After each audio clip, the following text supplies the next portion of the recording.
Guys നമുക്കിന്ന് കുറച്ച് കരിമീൻ കിട്ടിയിട്ടുണ്ട്. അതിൻ്റെ കുറച്ച് ചൂടിയിട്ട് പിടിച്ച കുറച്ച് കരിമീൻ കിട്ടിയിട്ടുണ്ട്. അപ്പോൾ നമുക്കത് ഇലയിൽ പൊള്ളിച്ചെടുക്കാം. ഇപ്പോൾ രാത്രി നമുക്ക് ഇല കിട്ടിയില്ല, സോ നമ്മൾ അപ്പുറത്ത് പോയി പിടിച്ചുകൊണ്ട് വന്നതാണ്. അപ്പോൾ നമ്മൾ മീൻ വെട്ടി വൃത്തിയാക്കിയിട്ടുണ്ട്. ഇനി നമ്മൾ വറുത്തോണ്ടിരിക്കുകയാണ്. കാണിച്ചത്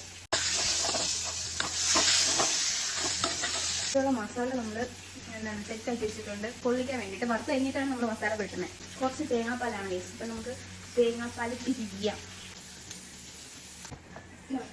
ഇതാണ് നമ്മുടെ വാഴയില. ഇതാണ് വാഴയില. ഇത് നമ്മൾ മുറിച്ച് പൊള്ളിക്കാം, പറ്റിയെടുക്കാം. ഇത് നമുക്ക് മസാല പുറത്താം. ഇതിനകത്ത് വെക്കാം. കണ്ടോ, നമുക്ക് മസാല കുറഞ്ഞു പോയി. നമുക്കിത് ഒതുങ്ങി കിട്ടിയാൽ ജസ്റ്റ് ഇല്ല, ഇതിൻ്റെ സ്വതന്ത്രം നമുക്കൊന്ന് കേട്ടാം.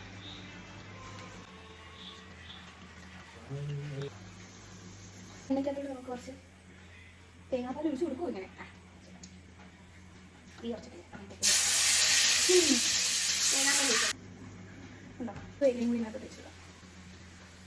ഇങ്ങനെ വെച്ചിട്ട് കറക്കി കൊടുക്കാം.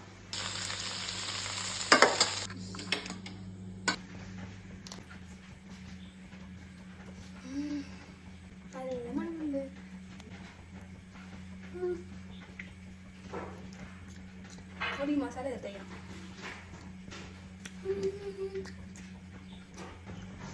നല്ല എരിവുണ്ട്. എരിവുണ്ടെങ്കിൽ കരിമീൻ കഴിക്കാൻ ടേസ്റ്റ് ഉള്ളൂ. അടിപൊളി, സൂപ്പർ.